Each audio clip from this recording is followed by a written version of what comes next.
Good morning or good afternoon when this goes out. I've not decided yet. Thank you for watching as always. It is appreciated. We've had about 25 to 30 locally led Patriot protests this week, primarily outside migrant hotels throughout this United Kingdom. We've had some up in Scotland, up in Glasgow. We've had some down in the east, Norwich. We've had some in Epping, we've had them in Aldershot, we've had them up in Cumbria, we've had some in Wales, we've had some down in Dover. Now, largely speaking, the legacy media is silent on the subject, and I want to unpack why that is. The legacy media is filled to the rafters with public sector workers, and when I say that, I mean they are Keir Starmer's client class, they are Keir Starmer's demographic, they are Keir Starmer's people. They've always wanted the Labour government, and the Labour government is there to serve them and their narrative and to keep their middle class utopia going a bit longer. So they're very negative, so they are not very likely to report anything that's going to put them and show the Labour Party or Labour government in a bad light or a negative light.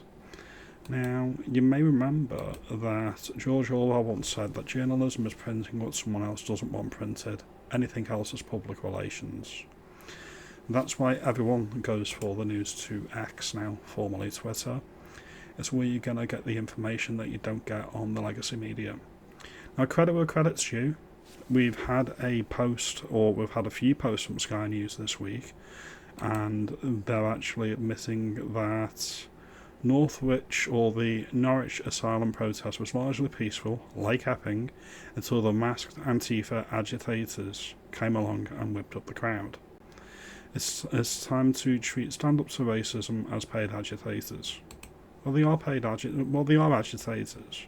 Whether they're just so well off they don't actually work, so this isn't their job. I don't actually think they're paid.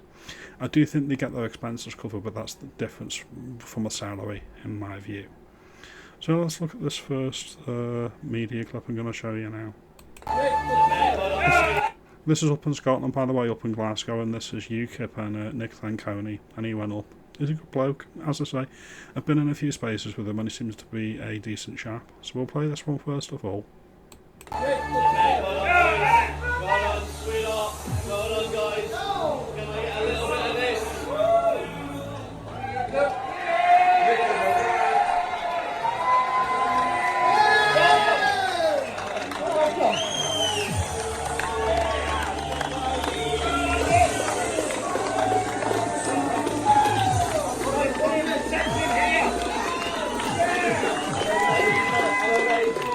On a side note, how nice is it to see the British flag up in Glasgow where it should be? How nice is that just to see a lot of British flags all over the largest city in Scotland?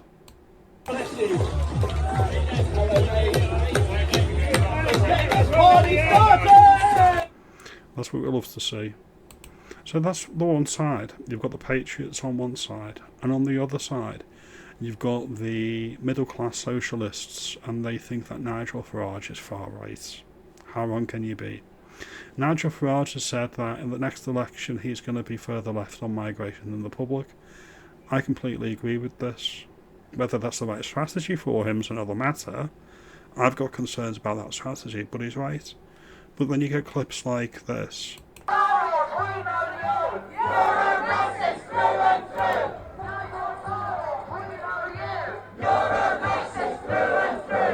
Just think about it, how deluded must they be in their liberal worldview that they think that Nigel Farage is the biggest political threat that they've got on the radar?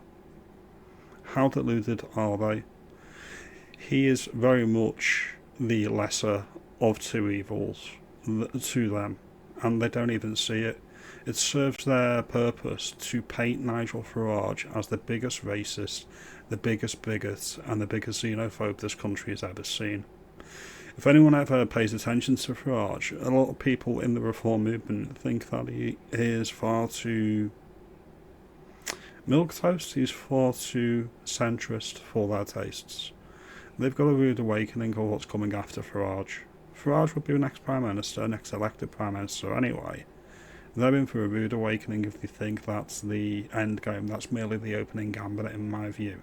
both for reform and the country at large. He's going to be the gateway drug that many people in the country need.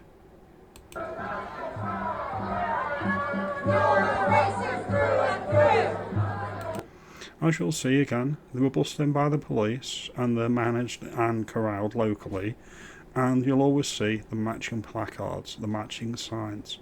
They've never made a sign in their life. They wouldn't turn up if it wasn't free. They wouldn't turn up if they weren't given the placards and the signs, and they're bussed around all the country by either the NGOs or the trade unions, or a mix or combination of both.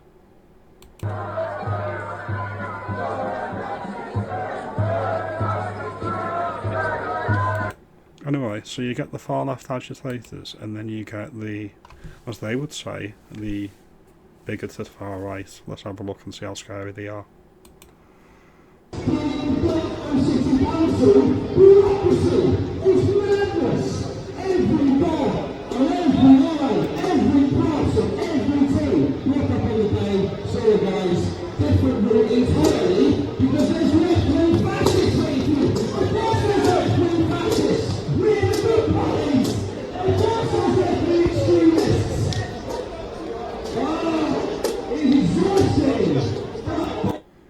So we'll leave that one now.